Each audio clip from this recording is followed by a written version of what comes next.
নমস্কার বন্ধুরা, আমি প্রিয়াঙ্কা। আমার চ্যানেল বেটার বিগিনিং বাই প্রিয়াঙ্কায় তোমাদের সকলকে অনেক অনেক স্বাগত। তো থাম্বনেল দেখে বুঝতেই পারছো, আজকে তোমাদের সাথে আমি চিকেন বিরিয়ানির রেসিপি একটা শেয়ার করব। এটা খুব ইজি প্রসেসেই তোমরা 2 ঘন্টার মধ্যে বাড়িতে তৈরি করে ফেলতে পারবে। আজ আমাদের বিয়েবাড়িতে নিমন্ত্রণ ছিল, বাট সকাল থেকে মেয়েটার শরীরটা এত খারাপ, খুব জ্বর এসেছে, ওই জন্য আর যাওয়া হলো না।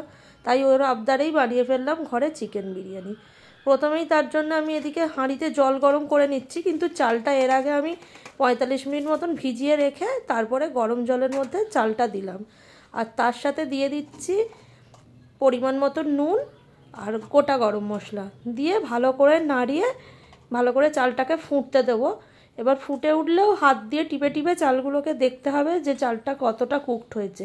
মোটামুটি 80% মতন কুকড হলেই চালটাকে আমাদের উপর করে দিতে হবে বা ঝুড়ি বা গামছার মধ্যে ঝেড়ে নিতে হবে। পুরোটা রান্না করা যাবে না, তাহলে পরে যখন ভেপার দেওয়া হবে চালটা একদম গলে যাবে।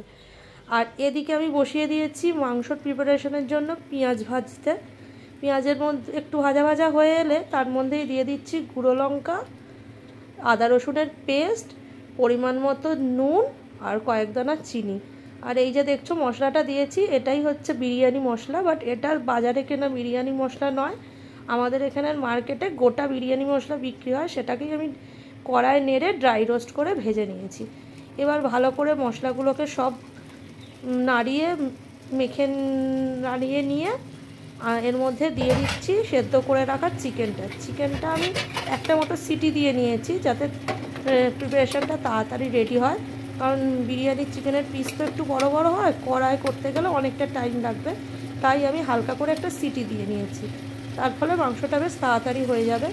এবার ভালো করে সব মাংসগুলো দিয়ে নাড়াচাড়া করে নেওয়ার কিছুক্ষণ পরে যখন তেল ছেড়ে যাবে তখনই বুঝতে পারবো যে মাংসটা আমাদের মোটামুটি রেডি হয়ে গেছে।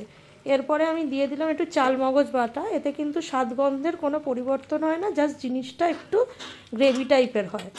এবার মাংস কষানোটা পুরোপুরি রেডি। এর মধ্যে দিয়ে দিচ্ছি এবার চিকেন স্টকটা। এই চিকেন স্টকটা দেওয়ার পরে এবার ভালো করে নাড়িয়ে নিয়ে ফুটে ওই 5 থেকে 7 মিনিট মতো ফোটালেই চিকেনটা আমাদের রেডি হয়ে যাবে। আর ওদিকে আমি একটা সিটি মেরে আলুটাকেও রেডি করে নিয়েছি। আলুটাকে আমি জাফরান রং আর নুন দিয়ে সেদ্ধ করে নিয়েছিলাম। চলো এবার দেখা যাক কি কি লাগবে।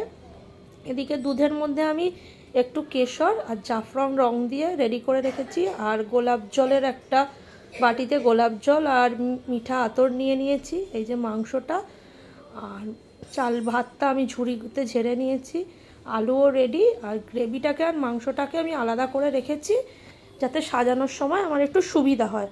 তো চলো কিভাবে সাজাবো এবার সেটা দেখে নেওয়া যাক। প্রথমেই একটু হাঁড়িটাকে গরম করে তার মধ্যে আমি একটু ঘি ব্রাশ করে নেবো। ঘিটাকে কেন আমি চালের ওপর রেখেছি, যেহেতু ঠান্ডা পড়ে গেছে ঘিটা খালি বারবার জমে যাচ্ছে, তাই জন্য গরম ভাতের ওপর বসিয়ে রেখেছি যাতে ঘিটা একটু নরম থাকে।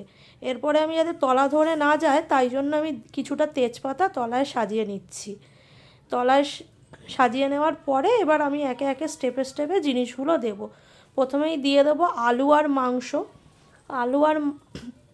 মাংসটা দেওয়ার পরে আমি কিছুটা চাল তার মধ্যে দিয়ে দেব। তো দেখো কিভাবে আমি আলু আর মাংসটা তেজপাতার ওপর দিলাম, যাতে এগুলো মানে একটু তলা ধরে গেলেও যাতে খাবারটা নষ্ট না হয়, তলা ধরে না যায়। এবার মাংসটা দিয়ে আমি এর ওপর দিয়ে দেবো চাল। এবার চালে যেহেতু নুন পরিমাণ মতো দেওয়াই আছে, আমি ভাত ফোটানোর সময় নুন দিয়ে দিয়েছিলাম। আর এদিকে মাংস আর আলুতেও নুন দেওয়া আছে, তাই এখানে আর নুনের কোনো ব্যবহার আমরা করব না। এই যে এবার আমি দিয়ে দিচ্ছি চালটা। আর এদিকে দেখছো দুধের মধ্যে কেশর আর জাফরান মেশানো মিক্সটা রেডি করা আছে। আর এদিকে গোলাপ জল এবং তার মধ্যে কেওড়া জল আর মিঠা আতর দিয়ে এই জলটাও রেডি করা আছে। এইগুলো সব আমি এবার পাটে পাটে সাজিয়ে দেবো। এই যে ভাতটা এরকম আমি পাটে পাটে সাজিয়ে দিলাম। আমার এই হাঁড়িটায় এই 1.5 কেজির মতো বিরিয়ানি হয়। এবার হাতের সাহায্যে সুন্দর করে আমি এই দুধের সাথে রং মেশানো জলটাকে ছড়িয়ে দিলাম, যাতে চারিদিকে বেশ রংটা ছড়িয়ে যায় সুন্দরভাবে। তারপরে গোলাপ জল দিয়ে চামচের সাহায্যে ভালো করে ঘিটাকে ছড়িয়ে ছড়িয়ে দিচ্ছি। এই প্রসেসটা কিন্তু প্রত্যেকটা পার্টেই আমাদের ফলো করতে হবে। আজকে যেহেতু আমি করছি 1 কেজি মতো চালের বিরিয়ানি, তো তার জন্য আমি এটাকে 3 পার্টে সাজাবো। মোটামুটি এক একটা পার্টে 300 থেকে 400 মতন চাল দিলে সুন্দরভাবে হয়। যেহেতু আমাদের ঘরোয়া বিশাল বড় হাঁড়ি তো নয়, তাই জন্য এইভাবে যতগুলো পার্টে সাজানো যায় ততগুলো বেশ সুন্দর হয়। এইবার দিয়ে দিলাম মাংসর গ্রেভিটা। দেখো মাংসর গ্রেভিটা দিতে কি সুন্দর দেখতে লাগছে। এইবার আমরা এই স্টেপ আবার ফলো করব, মানে আবার আলু মাংস চাল দিয়ে আবার সব জিনিসগুলোকে আবার দেব। এবার দেখো আমাদের সাজানো একদম কমপ্লিট। এবার এটাকে গ্যাসে বসিয়ে দিলাম। প্রথমে একটু গ্যাসের ভলিউমটা বেশি রেখে তারপরে একটু কমিয়ে দেবো। মিনিট 20 মতো হলেই যখনই চাপা খুলে দেখবো এরকমভাবে ধোঁয়া উঠছে, মানে আমাদের বিরিয়ানিতে দম দেওয়া একদম রেডি। ব্যাস নামিয়ে ফেলতেই। এবার নামিয়েও 10 মিনিট মতো একটু গ্যাসের মধ্যে বসিয়ে রেখেছিলাম, গ্যাস অফ করে অবশ্যই, হাঁড়িতে ছিল দমে। তো তারপরেই আমাদের বিরিয়ানি একদম রেডি। আর তার মধ্যে একটু দেখিয়ে নিই, আজকে বিরিয়ানি তো হচ্ছেই, তার সাথে আজকে রবিবারের যেরকম আমার সারা সপ্তাহের মাছ আসে, আজকেও অনেক রকমের মাছ মাংস এসছে যেগুলো আমি সারা সপ্তাহ ধরে রান্না করব। তো এইগুলো গোছানো, ওদিকে মেয়েকে বারবার ওষুধ খাওয়ানো, এই নিয়েই আজকে কাটলো আমার রবিবারের সকালটা। তো বন্ধুরা, আজকের আমার ভিডিওটা এই পর্যন্তই ছিল। কেমন লাগলো তোমরা জানিও, ভালো লাগলে একটা লাইক করে দিও। আর হ্যাঁ, সবাই ভগবানের কাছে প্রে করো আমার মেয়ে যেন তাড়াতাড়ি সুস্থ হয়ে যায়। দেখা হবে নেক্সট ব্লগে। Bye bye.